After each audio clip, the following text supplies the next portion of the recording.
Now, Joburg residents hope the signing of the National Health Insurance Bill into law by President Cyril Ramaphosa will bring much-needed changes to the health sector. The NHI Act seeks to unify private and public health care sectors, addressing long-standing disparities. However, concerns about government efficiency, private medical aid cover and the cost have led to mixed reactions around its implementation. Veronica Makhoali reports. President Cyril Ramaphosa has made good on his promise to sign the National Health Insurance Bill into law, bringing the contentious healthcare system to fruition. I don't know anything about the health insurance. I don't want to lie. I don't even know what is all about. So maybe you guys can explain what it is. Because of the Sagma election, by promising things, but after election, I don't think it's private for free. It's unbelievable. I think actually it's going to help a lot of people. It's going to be fair on more of them, and it's going to add more of equality on people. At this point, I think we just need to look at the positive side of it and hope for the best. The NHI Act, which will be implemented in stages at a cost of billions of rands, will gradually limit the role of private insurance and create a new public fund to provide free access for employed and unemployed citizens. Much has been said in favour for and against the NHI bill. However, there are still some who are unsure how the bill impacts them. Okay, I think it's a great idea because now it'll make it more even between the poor and the rich.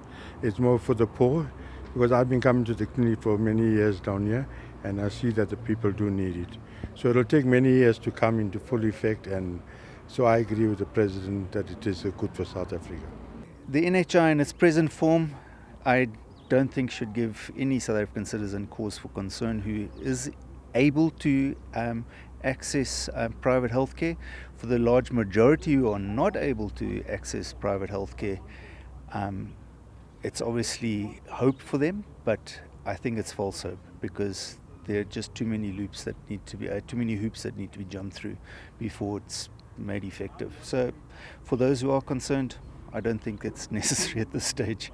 Maybe in a year or two's time we can revisit this, but at the moment, definitely not. But will the scheme escape the clutches of corruption?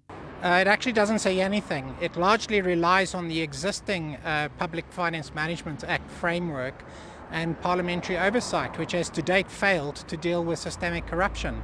And if we had to look at the case of Tembisa Hospital, in that particular case, the entire provincial government failed to actually account for 1.2 billion rands worth of inappropriate expenditure out of that hospital, approved it after it was flagged for being stopped, and has failed to even remove the individuals who were behind it.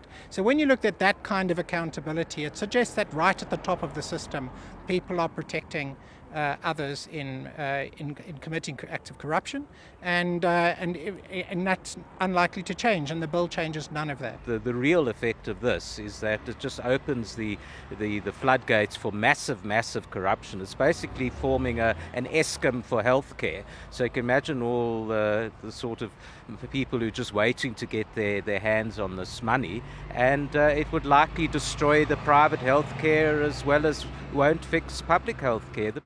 The actual implementation of the NHI will be a test of the government's ability to overhaul and strengthen a flatlining public system used by the majority of the population.